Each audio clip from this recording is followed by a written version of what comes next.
La Oficina de Medios de Comunicación Social de la Diócesis de Ponce les presenta el pan de la palabra. De la vida, el pan de la unidad, el pan que alimenta. En esta nueva etapa de la sinodalidad, con el lema Yo soy el camino, la verdad y la vida. Caminemos juntos en comunión, participación y misión. En profunda comunión, ven a nuestras almas, porque somos todos tuyos, Señor. Bienvenidos a El Pan de la Palabra. Con ustedes se encuentra Marcos Manuel Márquez Pagán. Y con nosotros en este quinto domingo de Cuaresma no se encuentra nuestro obispo, el padre Rubén Antonio González Medina, pero que sí nos acompaña con su oración y con su bendición. Vamos entonces a hacer, como hacemos todas las semanas, esta lectura orante de la palabra de Dios, la palabra que se nos sugiere en la liturgia para cada domingo y que la iglesia nos regala. Unos textos muy hermosos donde podemos ver desde el Nuevo Testamento, hacer una lectura cristológica del Antiguo Testamento, y esto como nos va preparando para la celebración de las fiestas pascuales, que ya estamos cada vez más cerca. En este domingo, siguiendo las reflexiones que hemos llevado en el camino de la Cuaresma para este año en nuestra diócesis de Ponce, el miércoles de ceniza reflexionábamos sobre el encuentro, donde todos, precisamente como hacemos cada domingo en la Eucaristía, nos encontramos precisamente, nos unimos para tener la alabanza al Señor todos juntos como un solo pueblo, como un solo cuerpo, y Cristo como cabeza. Al encontrarnos el primer domingo de la Cuaresma, meditábamos sobre el discernimiento. Hacíamos esta reflexión, este mirar hacia nosotros mismos para tomar esas decisiones según el corazón de Dios, según la voluntad del Señor, y nos alimentábamos, nos nutríamos con la palabra del Señor. Para el segundo domingo, entonces, una vez nos encontramos, hacemos discernimiento, escuchamos, porque tenemos que estar atentos a las realidades que nos circundan y que nuestro testimonio y nuestra evangelización se da en un contexto específico. Por eso escuchamos las realidades de lo que hay en el mundo. Una vez escuchamos, entonces estamos dispuestos para el diálogo. Y ahí es donde entra la conversación, establecer, compartir ideas, estando firmes en nuestras convicciones, en nuestra fe, en nuestra práctica religiosa, en nuestra vida comunitaria, en la práctica del amor, en fin, en Jesucristo.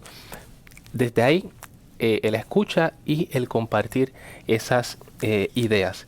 Y entonces teníamos en la semana pasada la reflexión, que muy interesante, cómo tenemos que entonces reflexionar si lo que estamos haciendo no lo hacemos juzgando por apariencia, sino con un juicio justo y teniendo en cuenta que las realidades cambian y que a veces la toma de decisiones ante una novedad no es, digamos, el hecho de que porque sea nuevo, sino más bien con la actitud de reconocer que el Señor siempre renovando los corazones del mundo y siendo el amor siempre creativo, va a hacer de manera nueva un proceso de evangelización en un tiempo que necesita de creyentes firmes, de personas que estén con sus convicciones firmes y que quieran compartir la alegría del Evangelio. Y en este quinto domingo de la Cuaresma estamos entonces reflexionando sobre la palabra vida.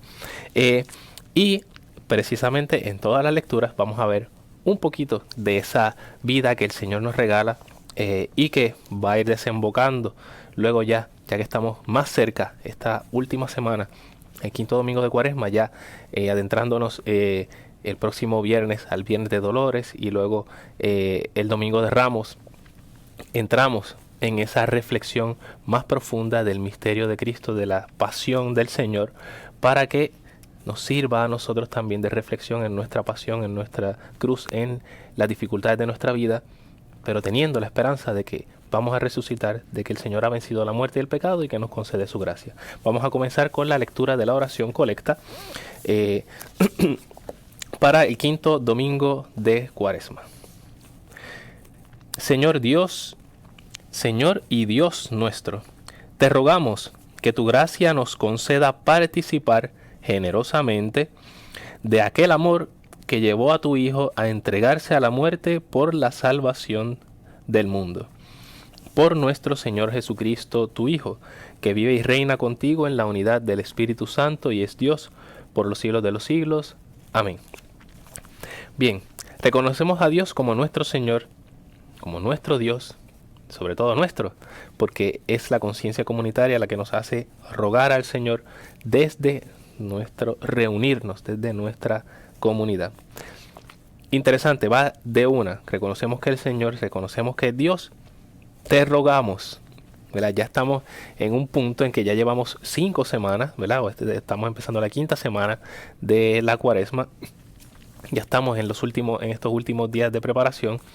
Llevamos un camino recorrido en altas y bajas, entre caídas, entre que vamos cumpliendo nuestros propósitos, entre que vamos realizando estas prácticas de penitencia, de oración, ayuno, limosna, ayudando a los demás, practicando la caridad, etcétera. Le dimos, Señor, ya estamos algunos, ¿verdad? Quizás un poco más débiles, un poco ya, ¿verdad? Con ansias de celebrar la resurrección del Señor. Te rogamos que tu gracia, ¿verdad? No mis fuerzas, tu gracia nos conceda participar, es decir, con tu gracia y con mi responsabilidad, ¿verdad? No es solamente, ¿verdad? Es una responsabilidad compartida, que con tu gracia nos conceda participar generosamente ¿de qué? De aquel amor que llevó a tu Hijo a entregarse a la muerte por la salvación del mundo. Interesante, Señor, que no perdamos las fuerzas, te pedimos tu gracia, porque si fuera por nuestras fuerzas no lo pudiéramos hacer, que podamos nosotros participar del amor, o sea, generosamente, de ese mismo amor que el Señor tuvo con nosotros al morir, al entregarse por la salvación del mundo. O sea, estamos pidiendo, Señor, dame tu gracia para que yo pueda ser coherente, porque si digo que creo en ti, ¿cómo al creer en ti, entonces no amo como tú amas? No amo al otro hasta el punto de que si tuviera que dar la vida por el enemigo, por el que me cae mal, por aquel que ni siquiera puedo ver, yo tenga la capacidad de hasta generosamente participar de un amor tan grande que esté dispuesto a dar la vida por las personas. Porque nosotros, el Señor nos salvó estando en pecado, siendo enemigos, ¿verdad? Sin merecerlo. Y eso es parte de una reflexión, porque nosotros también, porque nosotros al contrario, simplemente servimos y nos entregamos y amamos a los que nos aman o a los que sí pueden devolvernos el favor o a los que simplemente nos caen bien. Es una reflexión muy importante, muy interesante y que parte de la reflexión de que hemos sido nosotros perdonados y que el Señor ha tenido misericordia de nosotros. Si el Señor ha tenido misericordia de nosotros y hemos experimentado esa misericordia con el perdón, sobre todo en la confesión, en el hecho de que a pesar de mis debilidades, el Señor siempre ha estado firme, presente y fiel, me concede vida cada día, me concede su gracia, me concede incluso hasta cosas que he pedido y el Señor, he notado que el Señor ha escuchado mi plegaria y me las ha concedido sin merecerlo. Pues entonces, ¿por qué yo no puedo responder de la misma manera con los demás? Y sobre todo, con el más necesitado. Vamos entonces a reflexionar en este tipo de oración que parte desde nuestra debilidad, desde nuestra bajeza, desde nuestra humillación, hacia el Señor pidiéndole auxilio, pidiéndole que su gracia toque nuestro corazón para que podamos entonces entregarnos con coherencia y ser firmes en nuestras convicciones de fe. Eso lo vamos a hacer con la lectura del Salmo 129, el Salmo responsorial que también es conocido como el Salmo de Profundis, por las primeras palabras con que comienza, ¿no? El Salmo desde lo hondo, desde lo profundo del corazón, se ora al Señor. Así que vamos a ir poco a poco en este Salmo responsorial. Repito, el Salmo 129. Mi alma espera en el Señor, mi alma espera del Señor la redención. Desde lo hondo a ti grito, Señor. Señor, escucha mi voz. Esté en tus oídos atentos a la voz de mi súplica. Si llevas cuenta de los delitos, Señor, ¿quién podrá resistir? Pero de ti procede el perdón, y así infundes respeto. Mi alma espera en el Señor, espera en su palabra. Mi alma aguarda al Señor, más que el centinela la aurora. Aguarde Israel al Señor, porque del Señor viene la misericordia, la redención copiosa, y Él redimirá a Israel de todos sus delitos. Mi alma espera del Señor la redención.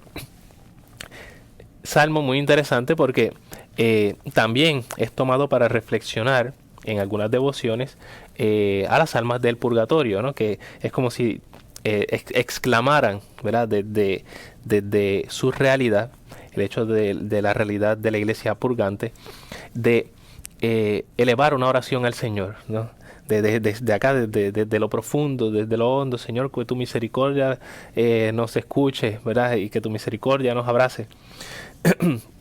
Pues de ahí nosotros también en nuestra realidad como iglesia peregrina, también hacemos esta oración desde lo más profundo de nuestra realidad, desde reconocer que ya llevamos un camino de Cuaresma y quizás no lo hemos vivido con la mayor intensidad, quizás algunos sí ha tenido la oportunidad y también debemos dar gracias a Dios por eso, y cada uno ha tenido una realidad, pero ciertamente ya cuando estamos terminando este camino, que ya estamos próximos a las celebraciones de la Pasión, que también es un tiempo que se vive con mayor intensidad, pedimos al Señor que no claudiquemos, ¿verdad? Que podamos tener las fuerzas para continuar, para poder prepararnos, y que esta celebración sea para que renovar fuerzas en que nuestro amor se parezca cada vez más al amor de Jesús, al amor de entrega, a un amor que no mira en apariencias, como veíamos la semana pasada, ¿no? Que Samuel se equivocó porque juzgó por apariencias, los fariseos se equivocaron porque juzgaron por apariencias, muchos de los que estaban también que no vieron en el ciego,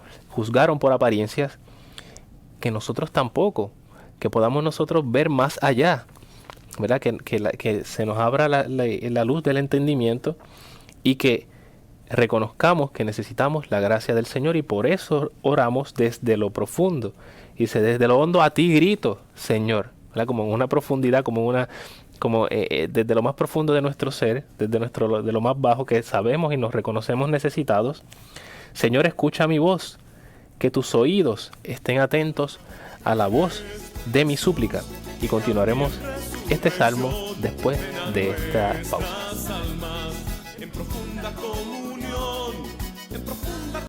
Comunión ven a nuestras almas, porque somos todos tuyos, Señor. Continuamos aquí en el Pan de la Palabra en este quinto domingo de Cuaresma, meditando en la palabra del Señor, sobre todo en el salmo que nos toca ahora, el Salmo 129, Salmo de Profundis, desde lo más hondo, desde nuestra realidad profunda de ser necesitados de Dios. Desde ahí se eleva nuestra oración. Continuamos con el segundo verso que dice, si llevas cuenta de los delitos, Señor, ¿quién podrá resistir? O sea, si nosotros podemos hacer cuenta de nuestros pecados, de nuestras faltas, de nuestros enojos, de nuestros malos pensamientos, de nuestros robos, ¿cuánto sería, verdad? ¿Quién resistiría a que por cada una de las faltas se reclame, el Señor juzgue, el Señor castigue? ¿Quién resistiría a eso? ¿Verdad? Entonces, dice, pero de ti procede el perdón. Del Señor viene el perdón. Y mira qué interesante, y así infunde respeto. No como quisiera quizás pensar, ¿verdad? Porque podemos poner el contexto. Los salmos están escritos en diversos contextos históricos del pueblo de Israel, por lo tanto, bien complicado poder establecer fechas. Pero ciertamente en un contexto en que el pueblo de Israel se fue desarrollando durante el tiempo, es que habían pueblos con emperadores, con reyes, con gobernantes que oprimían a los más necesitados. Sobre todo cuando se tocaba de las faltas, cómo perdonarlas, si se perdonaba o no se perdonaba, si se castigaba con pena de muerte o no. Y entonces a eso se une la adoración a dioses implacables, que simplemente pedían el servicio y no el amor y la entrega, simplemente que sus súbditos estuvieran a su servicio, para su adoración, sin más. Escuchar o no escuchar a las plegarias, etcétera, ¿no? Ese tipo de politeísmo. Entonces, el Señor completamente distinto, perdonando dando oportunidades una y otra y otra y otra vez, que es la experiencia del pueblo de Israel, infunde respeto, porque es el Dios que todo lo puede, que no necesita de nadie, de nada ni de nadie, hace alianza con un pueblo, se une al pueblo, y entonces el pueblo falla una y otra vez y el Señor vuelve otra vez y los perdona, les da una oportunidad y sigue con ellos, porque también reconoce que hay una bondad en ellos y espera también de ellos. Así que el pueblo respeta, el pueblo busca la manera de volver y de responder, y no por miedo, no por miedo al castigo, al desastre o lo que sea, sino porque hay una responsabilidad mutua. Y el perdón infunde respeto de tal forma que quiere que también nosotros, por medio del perdón, reconozcamos que no estamos siendo débiles, estamos manifestando el amor de Dios.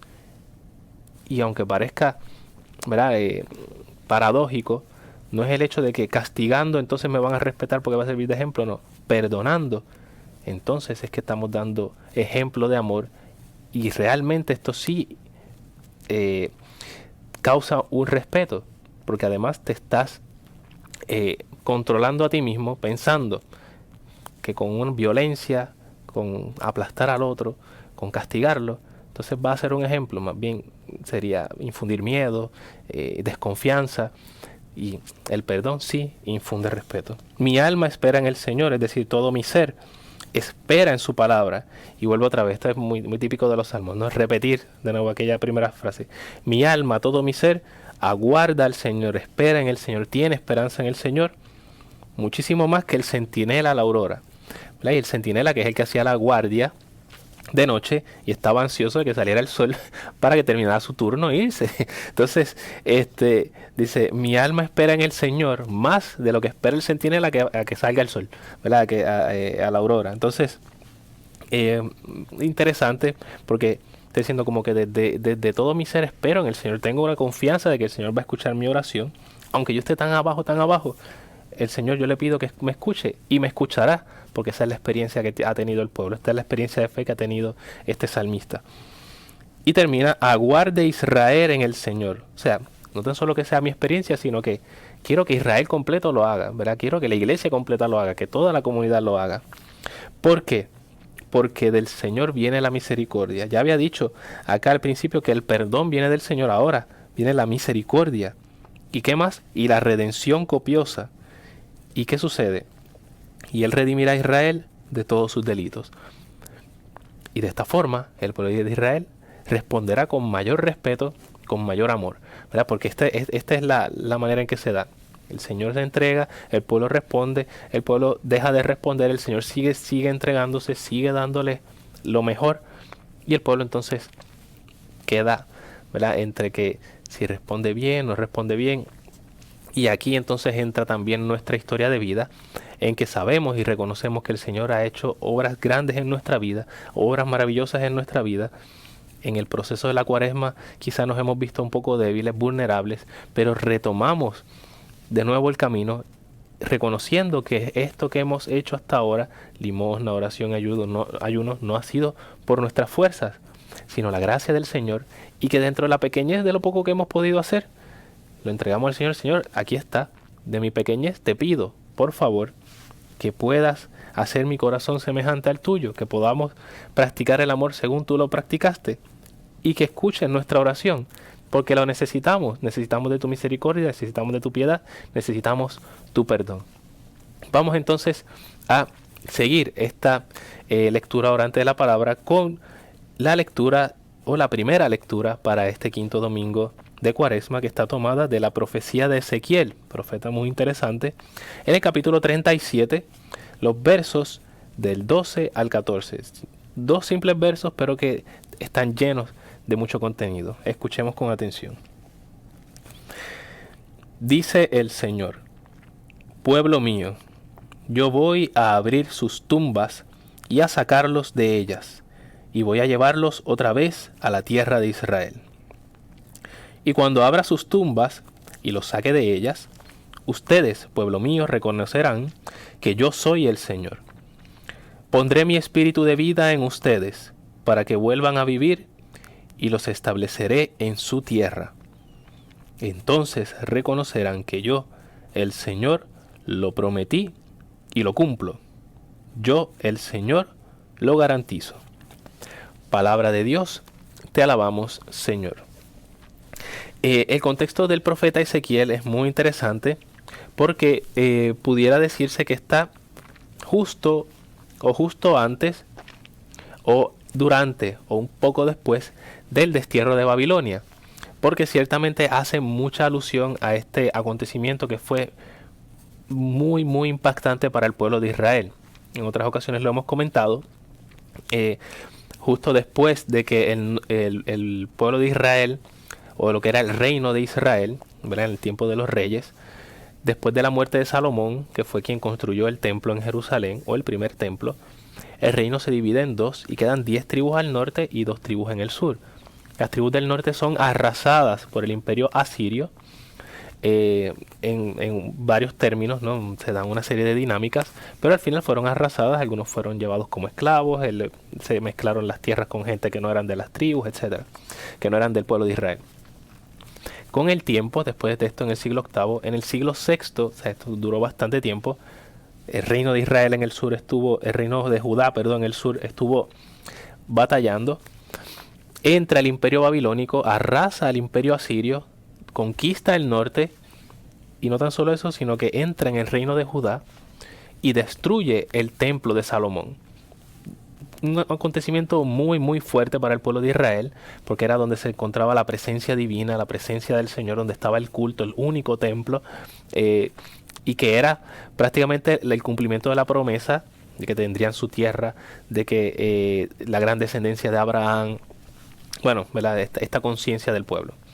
Se van entonces el rey Nabucodonosor II, establece unas políticas, ¿no? Y a pesar de todo eso, en un momento se lleva y destierra a todo el mundo, ¿no? Porque primero fueron unos cuantos, después pasaron una serie de acontecimientos.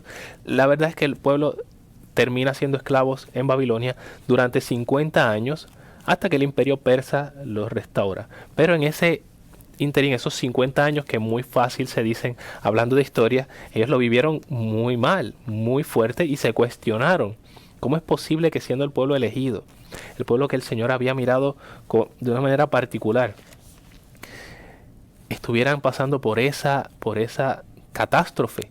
Babilonia, con todo el esplendor, el oro, los jardines, el cantar de la creación de Babilonia por parte de los dioses todos los años, ese lujo, y ellos eran el pueblo elegido de Dios y estaban pasando por necesidad y estaban siendo esclavizados allí, y aquel pueblo pagano tenía tantas y tantas riquezas y tantas bondades. Desde lo profundo, y aquí retomamos el Salmo, desde lo profundo rogamos, Señor, que nos concedas tu gracia, como decíamos en la oración colecta. Y viene la profecía de Ezequiel en ese momento específico. Ezequiel tiene muchas formas de manifestarse, es bien excéntrico, ¿verdad? Y trata siempre de decir, esto es culpa de ustedes, la responsabilidad es suya, pero la salvación viene del Señor, ¿verdad? Conviertan su corazón y vamos entonces a ver diferencias, etcétera. Vamos a ver la salvación. Y dice, por boca del profeta Ezequiel, perdón, dice el Señor: pueblo mío, yo voy a abrir sus tumbas. O sea, es como que están en el destierro, están pasando un momento difícil, y los voy a sacar de ellas, de lo encerrado, de lo profundo, de lo más bajo, y voy a llevarlos otra vez a la tierra de Israel. Lo que parecía imposible, ¿verdad?, después del destierro. Y cuando abra sus tumbas y los saque de ellas, ustedes, pueblo mío, reconocerán que soy el Señor. Pero mira qué interesante. Es como si te lo estuviera diciendo a alguien que está fuera de la tumba, a alguien que está dentro. Es decir, tranquilo, que esto va a pasar. Pero no pasa nada, tienes que esperar. En lo profundo, en la oscuridad, lo que no se ve, dice, y entonces reconocerán que yo, el Señor, lo prometí y lo cumplo. Yo, el Señor, lo garantizo. ¿Qué es lo que le queda al pueblo? En lo profundo, en la debilidad, en la oscuridad, esperar. En la tumba cerrada, hacia abajo, en lo profundo, esperar. Esperar que el Señor renueve esos corazones, abra la tumba de lo más profundo y le dé luz y los saque y los restaure y los lleve de nuevo a la tierra que sí había prometido. Y dice, yo, el Señor, lo garantizo, porque su palabra no falla. Pausamos y regresamos en breve. comunión, ven a nuestras almas, porque somos todos tuyos, Señor. Continuamos con el pan de la palabra en este quinto domingo de Cuaresma, ya en esta última semana, cerca ya de la celebración de la Semana Santa. Comenzamos con lo de la Pasión y luego aquella vigilia pascual, para la cual nacimos, ¿no? Como diría Beato Charlie, que nacimos para esa noche, para la celebración de nuestra vida, del esplendor de nuestra vida, donde la palabra de Dios se hace carne, nos redime y resucita para nuestra propia resurrección. Palabra que nosotros aquí profundizamos, partimos como partimos el pan y la repartimos. Vamos desmenuzando cada verso, cada uno de esos nutrientes que nos da su palabra, la palabra de Dios, y que nos va dando, tocando nuestro corazón, nutriéndolo, dándole, ¿verdad?, esas, pudiéramos decir, como vitaminas, aquello que nos va haciendo crecer en nuestra vida espiritual, para poder nosotros, a partir de esa transformación en el corazón, de esa conversión en el corazón, llevarlo al amor a nuestros hermanos, a los más necesitados, a los que están cercanos a nuestra vida también, y que podamos ser testimonios de esa palabra y transmitirles también esa hambre por comer de ese pan de la palabra. Vamos entonces a la lectura del Evangelio, que estamos siguiendo un patrón de las lecturas del Evangelio según San Juan, esta vez tomada del capítulo 11 y los versos del 1 al 45, al igual que la semana pasada, un texto extenso, pero muy lleno de contenido, cual vamos a ir meditando, y muy interesante porque los personajes que aparecen son muy significativos para la vida de Jesús, y si aparecen aquí es porque también son significativos para nuestra reflexión en este quinto domingo de Cuaresma. Vamos a escuchar este evangelio con atención. En cierta ocasión se enfermó un hombre llamado Lázaro, de Betania, la población donde vivían también María y su hermana Marta. María fue la que ungió al Señor con perfume y le secó los pies con los cabellos, y Lázaro, el que estaba enfermo, era hermano suyo. Las hermanas de Lázaro mandaron a decir a Jesús: Señor, mira que tu amigo está enfermo. Pero Jesús, al oír esto, dijo: Esta enfermedad no terminará en la muerte, será para gloria de Dios, para que por ella sea glorificado el Hijo de Dios. Jesús era amigo de Marta, de su hermana y de Lázaro. Sin embargo, después de oír que Lázaro estaba muerto, se quedó 2 días más donde estaba. Entonces sí les dijo a los discípulos: Volvamos a Judea.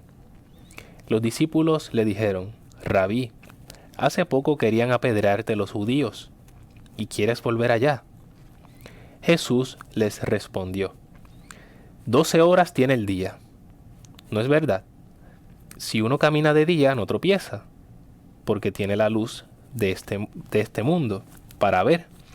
Pero si camina de noche tropieza, porque le falta la luz. Luego añadió: Nuestro amigo Lázaro está dormido, voy a despertarlo. Los discípulos le replicaron: Señor, si está dormido, seguro que se va a mejorar. Jesús se refería a la muerte, pero ellos pensaron que hablaba del sueño natural. Entonces Jesús les dijo claramente: Lázaro murió, y me alegro por ustedes de no haber estado allí, para que crean. Vamos pues allá. Tomás, al que le decían el gemelo, dijo a los demás discípulos: Vamos también nosotros y muramos con él. Cuando Jesús llegó a Betania, se encontró con que Lázaro estaba sepultado desde hacía 4 días. Betania distaba de Jerusalén solo unos 3 kilómetros. Muchos judíos habían ido a dar el pésame a Marta y María por la muerte de su hermano. Al enterarse de que Jesús llegaba, Marta salió a su encuentro, mientras María permanecía en la casa. Marta le dijo a Jesús: Señor, si hubieras estado aquí, mi hermano no habría muerto. Pero yo sé que aún ahora Dios te concederá todo lo que le pidas. Jesús le dijo: Tu hermano resucitará. Marta le respondió: sé que resucitará en la resurrección del último día. Jesús le dijo, yo soy la resurrección y la vida. El que cree en mí, aunque muera, vivirá. Y todo el que vive y cree en mí, no morirá para siempre. ¿Crees esto? Ella le respondió, sí, Señor, yo creo que tú eres el Mesías, el Hijo de Dios, el que debía venir al mundo. Y se fue a llamar a su hermana María, y le dijo en voz baja, el Maestro está aquí, y te llama. Ella, al oír esto, se levantó a toda prisa y se fue a verlo. Jesús no había llegado aún a la población, sino que estaba todavía en el lugar donde Marta había salido a encontrarlo. Los judíos que estaban con María en la casa, dándole el pésame, al ver que se levantaba a toda prisa y salía, se fueron detrás, pensando que iba al sepulcro a llorar. Cuando llegó María, a donde estaba Jesús, se postró a sus pies y le dijo, Señor, si hubieras estado aquí, mi hermano no habría muerto. Jesús, al verla llorar a ella, y también a los judíos que la acompañaban, se estremeció y preguntó turbado dónde lo habían puesto. Le respondieron, ven, Señor, y lo verás. Y Jesús lloró. Los judíos dijeron, miren cómo lo quería. Pero algunos decían, ¿y el que devolvió la vista a un ciego de nacimiento no podía impedir que Lázaro muriera? Jesús se estremeció de nuevo, y al llegar al sepulcro, que era una cueva con una piedra encima, dijo, quiten la piedra. Marta, la hermana del difunto, le respondió, Señor, ya huele mal, pues lleva 4 días. Jesús le dijo, ¿no te he dicho que si crees, verás la gloria de Dios? Entonces quitaron la piedra, y Jesús, levantando los ojos al cielo, dijo, Padre, te doy gracias por haberme escuchado. Yo sé que siempre me escuchas, pero lo he dicho por esta gente que me rodea, para que crean que tú me enviaste. Después de decir esto, gritó con voz fuerte, Lázaro, ven fuera. Salió el muerto con los pies y las manos atadas con vendas y el rostro envuelto en un sudario. Jesús le dijo, desátenlo para que pueda caminar. Al ver lo que hizo Jesús, muchos de los judíos que habían ido a casa de María creyeron en él. Palabra del Señor, gloria a ti, Señor Jesús. Interesante el texto que narra esta resurrección de Lázaro por parte de Jesús, y no tan solo ese acontecimiento, sino todo lo que viene antes, toda la conversación anterior en la que lo juzgan. Jesús sabía que estaba enfermo, deja que se muera y entonces le dan énfasis a que esta familia, estos hermanos, eran muy amigos de Jesús, eran amigos íntimos de Jesús, lo conocían de mucho tiempo. Entonces podemos volver otra vez a aquello que comentábamos la semana pasada de los 7 signos que trae el Evangelio de San Juan. Este es otro de los signos, y este es el último signo. Aquella curación del ciego de nacimiento fue algo muy impactante y fue un sábado. Entonces conlleva toda una profundización teológica, simbólica, de qué significaba dar la vista, dar luz en las tinieblas. Y entonces a uno de nacimiento, la lucha con los fariseos. Aquí, si nos damos cuenta, vamos a ver cómo se conecta con la oración colecta que pedíamos al Señor, ese mismo amor que Él tuvo al entregarse. Hacemos una oración desde lo más profundo, desde nuestra realidad más baja, desde nuestra bajeza, desde nuestras debilidades. Misma oración que se ve con un detalle de esperanza en la lectura del profeta Ezequiel, donde el Señor ofrece esperanza a aquellos que están en la tumba, en lo profundo, en lo más bajo. Les ofrece esperanza, les ofrece vida. Y aquí en el Evangelio, Jesús, ante tantas dificultades, ante una mujer que se había le había lavado los pies, ante un amigo que muere, ante el juicio de los que juzgan por apariencia y lo ven mal y empiezan a criticarlo, ante la apariencia de que Jesús no le importó porque dejó que se muriera y además pasaron 4 días. Ante todas esas dificultades y encima está su amigo que él quería en la tumba, sellado ya con la piedra. Ante todo eso, el Señor ofrece en su humanidad, porque veremos más adelante que lloró también, una luz de esperanza. Abre camino en esas tinieblas, en lo que parecía imposible.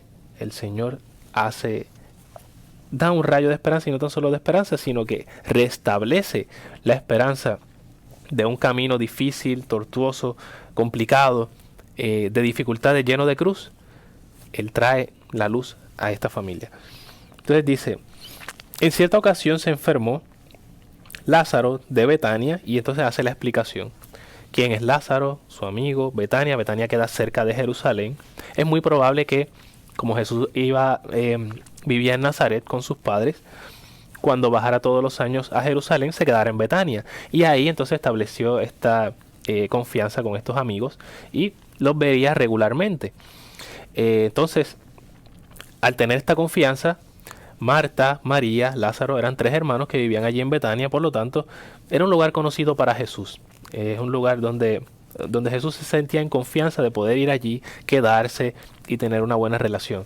Este trasfondo es lo que va a dar sentido del por qué esta resurrección es tan importante. Porque son amigos cercanos de Jesús, no ya como el ciego de nacimiento, que Jesús no lo conocía, ¿verdad? Humanamente hablando, no lo había visto.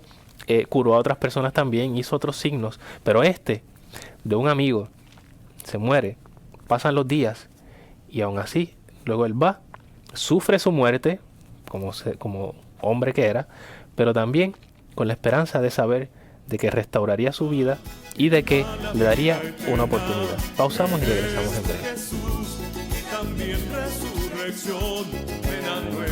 En profunda comunión, ven a nuestras almas, porque somos todos tuyos, Señor. Continuamos en esta lectura orante de la resurrección de Lázaro, en este 5º domingo de Cuaresma, en que ya estamos poniendo el background, ¿no? O ese trasfondo de Lázaro, Marta, María, amigos cercanos de Jesús, y que podemos ver esta conversación en que pasan los días, está enfermo, lo mandaron a llamar, es como que ha ido a visitar a otros enfermos, ha ayudado a otras personas, y a su amigo no lo ha ido a ver, y es más, hasta le da largas. Y como Jesús, ¿verdad? Otro punto importante es que en el Evangelio de Juan, Jesús siempre tiene todo previsto, ¿verdad? En el sentido de que está sucediendo algo, ya el Señor sabe lo que va a suceder más adelante, ¿verdad? Empieza por una narración, ya el Señor tiene todo planchado para más adelante, y los demás no lo entienden, pero Él sí. Es parte también del mensaje teológico que quiere dar a entender Juan. Entonces, resulta, Lázaro muere, Jesús entonces pasan 4 días, se lleva 4 días en la tumba, y decide ir con los discípulos. Entonces van, se encuentra con Marta, que lo recibe bastante, nada más de escuchar de que Jesús ya estaba llegando por allí, sale y lo busca, y empieza a hablar con él, y su reacción, si hubieras estado aquí, ¿verdad? No reclamándole, no de manera violenta, simplemente como una amiga, dice, yo sé que tú tienes trabajo, yo sé que tú tienes muchas, ¿verdad? Digamos, el ministerio de Jesús, y no pudiste llegar, pero si hubieras estado, Él no hubiera muerto, ¿verdad? Pero con la confianza que te tengo, yo sé que Él va a resucitar. Y pues tú estás aquí, el Señor escucha tu oración. Entonces, Jesús ahí empieza con el discurso, ¿no? Tu hermano resucitará. Es curioso porque todavía está lejos, ¿verdad? Esta es la parte también psicológica, ¿no?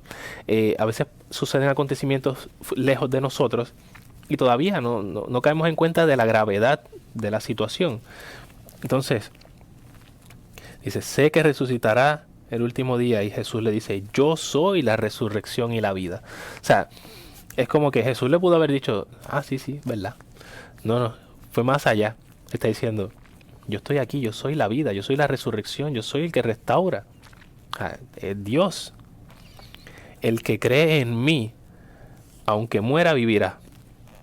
Y todo el que vive y cree en mí, no morirá para siempre. Y entonces se lo pregunta a ella, ¿tú crees esto también? ¿Se dan cuenta? Fue la misma pregunta que le hace al ciego de nacimiento después de que lo restaura y lo expulsan de la sinagoga y le dice, ¿tú crees esto? Esto que te estoy proponiendo. No te estoy diciendo, toma, esto es lo que tienes que creer. No. Porque la gracia es de esa forma. Nos concede la gracia, pero también una responsabilidad de respuesta por parte de nosotros. Así que le dice, tu hermano muerto, no llegué a tiempo. Si hubiera llegado a tiempo, tú sabes que no se hubiera muerto. Y estás desde lo profundo, desde ese, pudiéramos decirnos, la tumba sellada, en la oscuridad, en plena oscuridad, lo más profundo que podamos tener nosotros, la muerte de un familiar. Desde ahí yo hago mi oración. ¿Y qué le responde ella? Sí, Señor, yo creo. Creo que tú eres el Mesías, el Hijo de Dios, el que debía venir al mundo. Es una confesión de fe firme y generosa, real, en un momento de dificultad. Una oración que viene desde lo profundo, pero todavía tiene esperanza. Entonces ahí es donde vamos nosotros en este camino de la Cuaresma. Ya en un punto en el que no nos queda más esperanza que decir, Señor, entrego en tus manos todas las dificultades que he tenido. Se me ha hecho difícil, no sé, el no comer carne los viernes. Se me ha hecho difícil abstenerme de algunas cosas. No he sido generoso en la limosna. He descuidado la oración. Desde esa realidad, desde eso profundo, desde nuestra debilidad, entregamos, Señor, yo creo. Concédeme tu gracia para que pueda creer más y pueda amar más. Entonces, continúa. Y entonces, manda a llamar a María. Y fue Marta que salió, porque ustedes recuerdan, en los evangelios aparece Marta haciendo de todo. Aquí ella está pendiente, entonces escucha que está Jesús por ahí, deja todo listo y sale corriendo, porque ella está pendiente de tener todo listo. Ella, es como decir, tenía la casa ahí al punto. María, aún teniendo visita en la casa, cuando le dice, mira, el Señor te está llamando, arranca. Y se va. O sea, se va tan sorpresivamente que no le da explicaciones a nadie, simplemente sale y se va donde el Señor y vuelve y le dice lo mismo. Si hubieras estado aquí, ¿sabe? Yo sé que mi hermano no hubiera muerto. Postrada a sus pies. Jesús, al verla llorar, y aquí hay un dato muy, muy importante que podemos pasarlo de largo, pero es realmente importante. Al verla llorar, también los judíos que la acompañaban, que se fueron detrás de ella pensando que iba para la tumba, Jesús se estremeció y preguntó perturbado. O sea, aquí en realidad, si vamos a la traducción original, pone se estremeció, pero puede ser de distintas connotaciones. Jesús sollozó del llanto, ¿verdad? Es como cuando empieza, digamos que estaba aguantando como que el llanto y está esa producción de lágrimas ahí al punto. Pues así. Y después dice, ¿dónde lo han puesto? Le respondieron, ven Señor y lo verás. Y tan pronto ya llegó allí a la tumba, o sea, vio la tumba cerrado, su amigo 4 días muerto, el que él quería, su hermana sufriendo. Y dice, y Jesús lloró. Dato muy, muy importante, porque si recordamos, Juan está siempre teniendo en cuenta esta parte divina del Señor, que Él conoce lo que va a suceder, Él tiene todo controlado, Él sabe que esto va a pasar, que esta, ¿verdad? Y podemos verlo hasta en las palabras, ¿no? Porque anteriormente podemos ver cuando le dicen, pero ¿por qué vamos a ir? Pues si está dormido se va a curar. Y dice, no está muerto. Pero esta muerte es para dar gloria al Señor, ¿verdad? Y hace todo este discurso porque ya lo sabe. Pero también Juan tiene estos detalles específicos de poder nosotros ver que no tan solo resalta la divinidad, sino la humanidad de Jesús al 100%. Jesús lloró, a su amigo Lázaro, al que dejó 4 días, ese amigo. Tanto que decían, miren cómo lo quería, los judíos. Entonces ahí podemos otra vez hacer la conexión. Cuando estamos hablando de los judíos, son aquellos que ya llevaban algunos siglos, ponle 4 siglos aproximadamente, de los que habían regresado de Babilonia y que se habían establecido allí, y que precisamente por eso también es que le llaman los judíos, porque la que quedó fue la tribu de Judá. Entonces los judíos, los que llevaban la práctica de la ley, Jesús también es uno de ellos. Entonces está diciendo, lloró, miren cómo lo quería. O sea, qué impactante. Y no tan solo eso, algunos, y aquí es donde empieza entonces a ver, un grupito decía, ah, miren cómo lo quería, pero había otro grupito que decían, este que le dio la vista al ciego de nacimiento, lo que vimos la semana pasada, no podía impedir que Lázaro, su amigo, el que él quería, se muriera. Curó a un ciego de nacimiento, podía curar. Lázaro lo que tenía era, no sé, alguna enfermedad mucho más fácil de curar. Jesús se estremeció, Jesús sollozó otra vez, volvió otra vez, de las lágrimas se le salían, y al llegar al sepulcro, que era una cueva con una piedra encima, dijo, entre que si de los mocos, las lágrimas, el sentimiento, ¿verdad?, el estremecimiento que tenía, muy probablemente junto con María y con los demás judíos que estaban allí, quiten la piedra. Y ahí es donde todo el mundo se queda como que, ok, ¿cómo vamos a quitar la piedra si lleva 4 días allí? Marta, muy respetuosa como siempre, con esa, lo podemos notar en los textos, como Marta le habla con esa serenidad. Señor, ya huele mal, lleva 4 días. Y Jesús le dice, pero ¿de qué hablamos ahorita? ¿No te había dicho yo que si crees verás la gloria de Dios? Entre lágrimas, entre... Esto es lo curioso, ¿no? El hecho de que nosotros sepamos que el Señor escucha nuestra oración, el hecho de que nosotros reconocemos que el Señor es nuestro Salvador, que está ahí presente, que en todos los acontecimientos de nuestra vida está ahí, que decimos que Dios tiene el control, que estos acontecimientos son providenciales. Eso no quita que suframos humanamente el dolor de la cruz. Jesús sabía que su amigo iba a resucitar. Sollozó, lo lloró, ¿verdad? Lágrima tendida, lloró. Y por eso le hace esta reclamación. Después que estuvo hablando con Jesús y le dijo, sí, yo creo. Estoy muy triste por mi hermano, pero sí, yo creo que tú eres el Mesías. Aún así, seguía mirando con una mirada muy natural. Porque le dice, quita la piedra. Jesús le está diciendo, quita la piedra. O sea, no te estaba hablando en símbolos. Te está hablando, yo soy la resurrección y la vida. Y ok, sí, está bien, yo lo creo. Cuando le dice, quita la piedra, es que ya tiene 4 días. O sea, seguía todavía con esa mentalidad y Jesús le tiene que recalcar. ¿Qué no te he dicho que si crees verás la gloria de Dios entre lágrimas? Así que el Señor nos dice, sigue creyendo, mantén tu fe firme. Eso no significa que tienes que dejar de llorar, o de que no lo vas a sentir, o de que tu sentimiento va a cambiar. El sentimiento pasa, el dolor pasa, pero la fe debe permanecer firme, aún en momentos de dolor y de dificultad. Entonces quitaron la piedra, y Jesús, levantando los ojos al cielo, Padre, te doy gracias por haberme escuchado.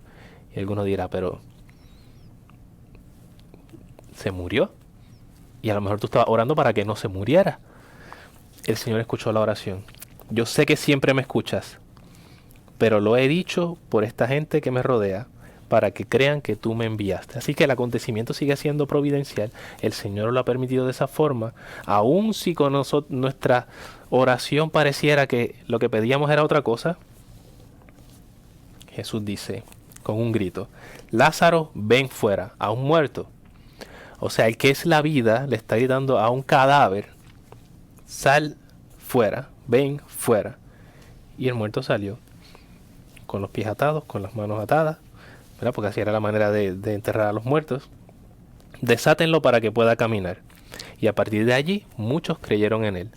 Dato interesante también que no aparece en este texto, que es unos versos más adelante, es que decidieron matarlo. porque vieron el acontecimiento y no reaccionaron igual. Pero eso va a ser tarea para la próxima semana, para que ustedes sigan profundizando en estos textos, porque nos queda tiempo para más. Así que nos encontraremos el próximo domingo en su programa, El Pan de la Palabra. Feliz domingo. El pan de la unidad, el pan que alimenta. En esta nueva etapa de la sinodalidad, con el lema Yo soy el camino, la verdad y la vida. Caminemos juntos en comunión, participación y misión. En profunda comunión, ven a nuestras almas, porque somos todos tuyos, Señor.